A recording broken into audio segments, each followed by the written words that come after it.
Hello students. So here we are again to learn the chapter plant fairy. In the last lecture we have read about the some types of the plants like herbs, shrubs, trees, clambers and creepers. Now just see what new we have to learn in this one. First we have to learn that variation of the plants on the basis of the stem. Okay? On the basis of stem and on the basis of leaf. You will see that there are the different types of the plant which have the different type of stem, as well as the leaf of the plants are also different. And at the last we will study the structure of the plant and its part. So first let's study about the structure of variation of between the plants on the basis of the stem. So some plants are thick and some plants are thin. You can say that some plants have thick, hard and woody and strong stem. Like in the picture you will be able to see that this plant contains the very strong, hard and thick woody stem. Okay, but if you are talking about this plant, it is the very thin and very weak stem. Okay, so the some plants in if you're talking about the trees also, you can say that the coconut tree, it contains the very thin stem, as well as the people or banyan tree, it contains the very thick and strong stem. The thick and strong stems are also known as trunk. We have discussed it into the last lecture also. So the stems are vary on the basis of their thickness. Okay, some stems are thick and some stems are thin. Now on the basis of the variation on in leaf, so leaf are first, if we are talking about the variation into the leaves on the basis of their color, you can see that here a large number of the leaves, the picture of the large number of leaves are given. In that you can see that some leaves are red, some are green, some are yellow, some are orange in color. So these varieties of color depends on the pigments present in it. Okay, pigment, it is said pigment. Okay, it is the chemical component which is present inside the leaf and responsible for giving the various color into the leaf. So green color is basically because of the presence of chlorophyll, and yellow color is because of the presence of xanthophyll. So it can be asked to you that why plants are green in color, you can say why leaves are green in color, you can say that because of the presence of the pigment. And what is the name of that pigment? That is chlorophyll. Why leaves are yellow in color? Because of the pigment, that is name is xanthophyll. All right, next, the difference between between the variation between the leaves on the basis of their size. You can see in your surroundings that there are the large number of trees and which contains a large number of leaves also. So tree to tree, the size of the leaves are also varied. Okay, some trees or some plants contains the very small leaves, and some plant contains a very large and big leaves. Rose leaf, it is very small, you can say that. Here mint leaf also. So some kinds of the leaves are very small in their size, but there are some also types of the leaf which are very big. What about the banana leaf? Have you ever seen? It is very large. Okay, if you talk about the banana leaf, you have seen that it is the very long and broad leaf. So the leaves are varied on the basis of their size also. Some leaves are very small and some leaves are large and big.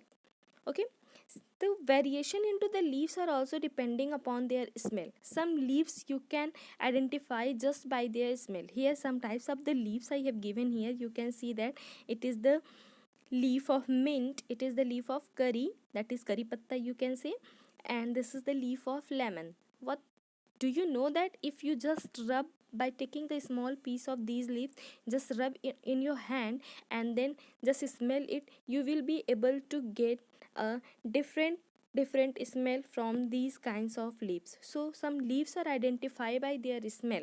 Okay, example also we can say that lemon leaf, mint leaf, pudina leaf, curry leaf, these leaves have the special smell.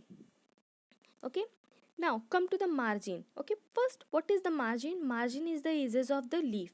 this edges of the leaf is known as leaf margin. Okay, and these edges are different into the different leaves. Some leaves have very smooth margin, while some has the rough margin. The leaf which have smooth margin like mango and banana, if you will see the margin of mango or margin of banana, it is very smooth like this.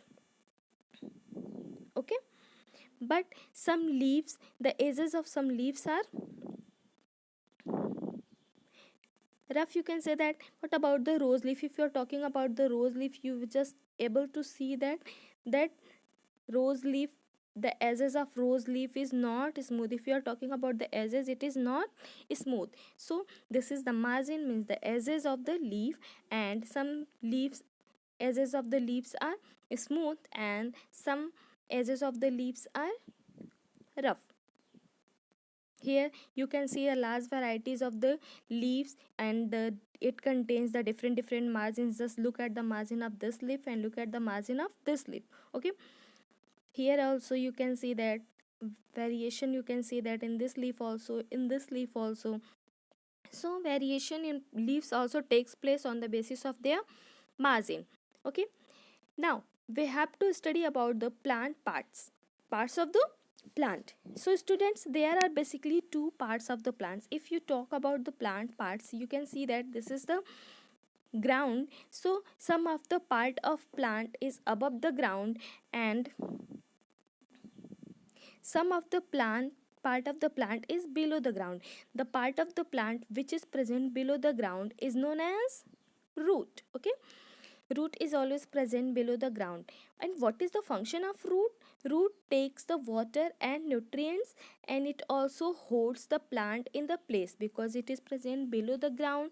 So it also holds the plant into the soil. All right, so first the part which is present below the ground, that is known as root, and root takes the water. If you are talking about the function of root, you can say that root takes the water and nutrients, and it also holds the plant. If you are talking about the part of the plant which is present above the ground, it is known as shoot. Below the ground, this is known as root. Okay, so shoot further differentiated into stem, leaves, fruit and flowers. So first we study about the stem. You can say that a long elongated structure present above the ground, this is called as stem. Okay, and what is the function of stem? Stem carry nutrients and sugars throughout the plants. They also holds the leaf. You can see that on the stem, leaf are present. Okay, fruits also and flowers also. Next is flower. Flower, you can see that above the ground some plants or some trees contains a very beautiful flowers, and the function of these flowers to make the fruits and seeds. Some plants also contains the fruits, and what is the function of fruit? Fruit holds seeds. Okay, so basically we have studied about the parts of the plant and their function. In that we have studied roots which is present under the ground, and stem, leaves, fruit and flower, these parts present above the ground, and the function of the stem, the function of leaf, the function of fruit and the function of flower. Understand all students? Okay, fine. So just draw a beautiful diagram of the plant and label its part. Okay, do in your copy.